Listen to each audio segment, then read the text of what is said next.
Um, I think that fans are eager to see more of Natasha Romanoff.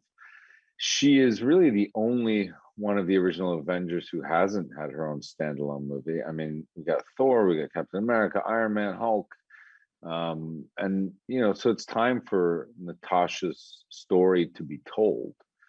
And I think that fans of these movies really want to hear more about her past, which has been shrouded in a lot of mystery, the Red Room and what she's been through as a human being. And I think fans are eager to see that. How do I feel about joining the MCU? I don't know how one could answer that question except awesome. Uh, it's really great. I mean, I love these movies, and I think that Marvel and the MCU do them better than anybody. The production of the movies themselves, the scripts, the characters are also rich and at the highest level. And then on top of that, you have this world of brothers and sisters, who are making the rest of the mythology, and that mythology is crossing over in weird, wonderful ways. So I don't know how I could possibly answer that question without simply saying, well, I seem to have said a lot more, but simply saying I feel awesome about it. The Alexei Shostakov plays a very unique, particular role in Natasha's life. You'll see a lot about Natasha, and this guy he really holds a special place in her life, in her heart, in what she's been through. And the film gets to explore her as a younger woman, and then after the events of Civil War and when she's become an Avenger. And it explores, the choices that this guy's made in his life. And they have to come together in this movie, and they have to revisit a lot of this rich past that they've had. So when we find Alexei in this movie, well, after this little prelude, when we find him for the bulk of the movie, he is in prison. He's made a lot of mistakes in his life. He's really a failure, both physically, morally, and emotionally. He was a very capable dude who's let himself go in many different ways. And he's full of remorse and guilt, also desperation. But he still does have this fire of life in him that is reignited when, this opportunity begins for him when we meet him in the movie. And throughout the movie, he will go on this incredible journey, this incredible arc of really finding out what he's made of and who he's been all along.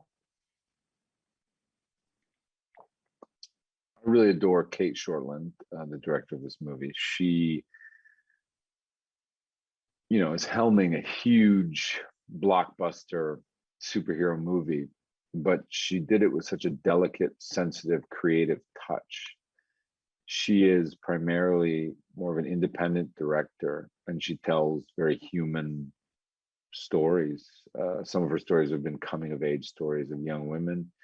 I think she was really the perfect director for this project because she really created a vibe on set that felt comfortable and collaborative and safe to take risks, and really put the women characters first, which I feel like this story needed. But also, was in love with a character like Alexei, and didn't shortchange him in any way for some sort of agenda. She's a very sensitive artist, and I think the Marvel universe does this very well, where they put really creative directors in these big budget movies, but it's not the norm. To have someone so wanting to take risks and willing to take risks and to put them in charge of a big blockbuster movie, I think is a rare thing for a studio to do, but I'm very grateful that they did. So the stunts and the action is huge in this movie, unlike anything I've ever done. And I think probably unlike anything I've ever seen. It's extremely difficult to do. I do not do most of my own action, thank God. I do a minority of that, but just a sliver of it. But even that sliver required tremendous training. When I got there, I was very out of shape, and the character was very out of shape, and that was a good thing for the character. Before the stunts, it was not a great thing.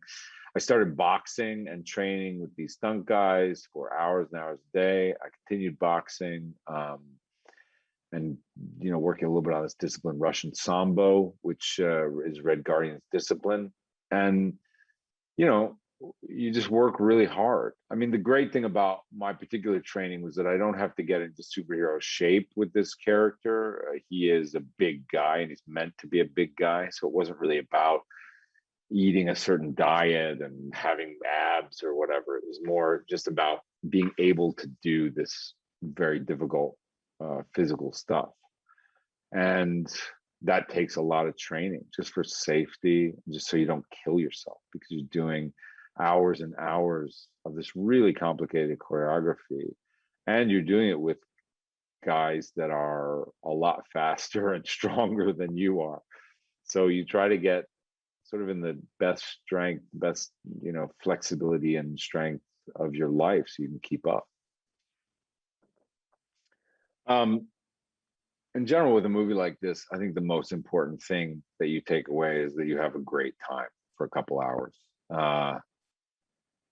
It's in its essence, these movies are about fantasy and about a mythology. And so what you're really meant to do is dissolve and let all the cares of your life and all the concerns sort of melt away, and just be taken on an emotional roller coaster that takes you through humor and pathos, and also like tense action, and ultimately good versus evil, which are these concepts that we, our narratives love to prop up against each other, and makes us feel good when good defeats evil. It's just a really warm, nice feeling. So ultimately, the biggest thing I want you to take from this is a big smile off your face when you go home and have to deal with your life again, like we all do. But if you take something else, I also think that you could take from it